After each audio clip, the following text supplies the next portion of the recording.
I feel for this video, I need to put the foil on because we're going to go that deep. This is conspiracy territory for the Dark Angels and Warhammer 40,000 lore. And it's all about the Lion returning. It's all about the Risen returning with the Lion and being integrated into the Dark Angel ranks and the Unforgiven ranks as well. Now, just to bring everyone up to date on what the hell is going on, the Lion, of course, has returned to the Warhammer 40,000 setting. With him have come the Risen. The Risen were once fallen Dark Angels who have rose. The Lion has forgave them for their past sins, and they are serving the Lion and the Imperium once again. And now they've integrated into the Dark Angel chapter and their successors as part of the Inner Circle companions. There's some heroes that know about them, like Asmodai and stuff like that. I'm sure Azrael knows about him, but there's some Grandmasters out there that absolutely have no idea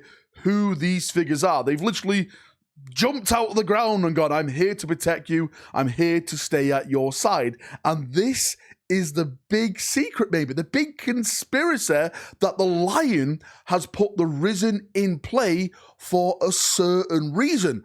And that reason is to watch his sons because he doesn't really trust them after the 10,000 years of being away. Now, hold on, before you call me a heretic, let's just sit down and let's just look at this information. The Lion has been gone for the past 10,000 years. The galaxy now is filled with heresy. It's filled with things that the Lion probably doesn't recognize. Empires have risen, empires have fallen. The Dark Angels themselves have changed so much over those 10,000 years. They're not really the same Legion the Lion left when he was, well, when he was knocked out on Caliban and taken away to wherever he was by the Watchers in the Dark. So it's only right that the Lion coming back into this setting, potentially leading his sons in the 41st millennium, doesn't really trust those people who are raising their swords to him. He only trusts the people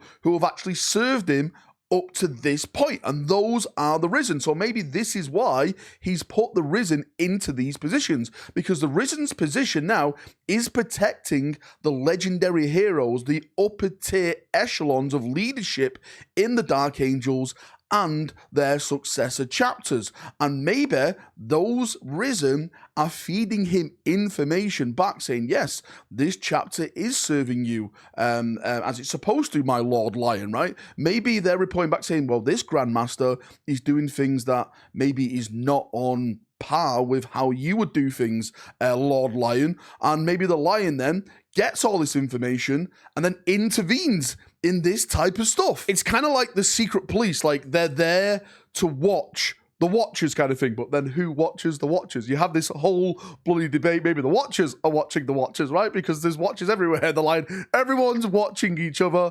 That means there's no heresy committed. But I really do think that it's a fantastic theory, and it can have a whole different new approach then to the Risen being inserted into these Dark Angel successor chapters, like Risen marching with Azrael, like even though they're protecting Azrael, like, you know, battling with him, defending him from, you know, death and stuff like that, they're then reporting back to the Lion saying, yes, Azrael is a very, very good boy. He serves you in the way he wants, Lion. He is not a bad boy. You can trust him. You can march to war with him. And then, of course, if Azrael learns about that, like, hey, these guys are reporting on me. Who are they to report on me? They were once fallen and stuff. It could cause a whole different narrative and story and stuff like that. I really do think it's a mint fantastic theory. And the biggest thing it adds to everything is circles within circles within circles. Remember that? That is when the foil was born. This is before the Lion was even announced to come back, and we had these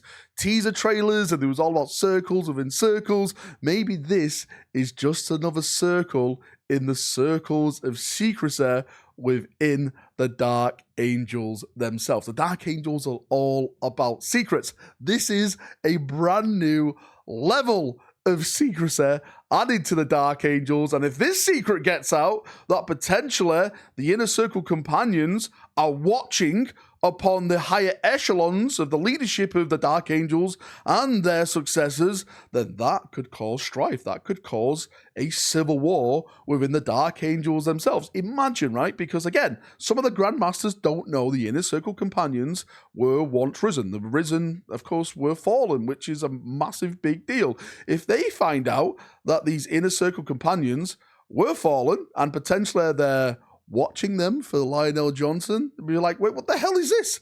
This is absolute huge heresy. Everyone starts hitting each other with swords, and then, of course, more mayhem for the Dark Angels, Lionel Johnson, and stuff like that. I'm not going to say that's going to happen, but that's one of the potential narratives to go down, of course. And I bet Luffy's like watching from the shadows, like, yes, this is absolutely perfect. By the way, where the hell is Luffy? We need to do a video about Luffy as well, because he's just disappeared, and the lion's back and everything like that. I'm sure we're going to get another hunt on Luffy. But that's me done. I'm finished waffling. I'm sorry if this video comes across as absolute heresy to Dark Angel players, but maybe, just maybe, that's why they're there. Like, why? Why are the Inner Circle companions protecting the upper echelons of the leadership? You tell me. They've protected themselves so far. Why do they need their own bodyguard? Unless it's for secret reasons. Thank you for coming. Thank you for watching. If you've got any thoughts, feedback, post it down below. I'll have a nice little chin wag down there, as we always do. See ya. Have a great day, and bye-bye.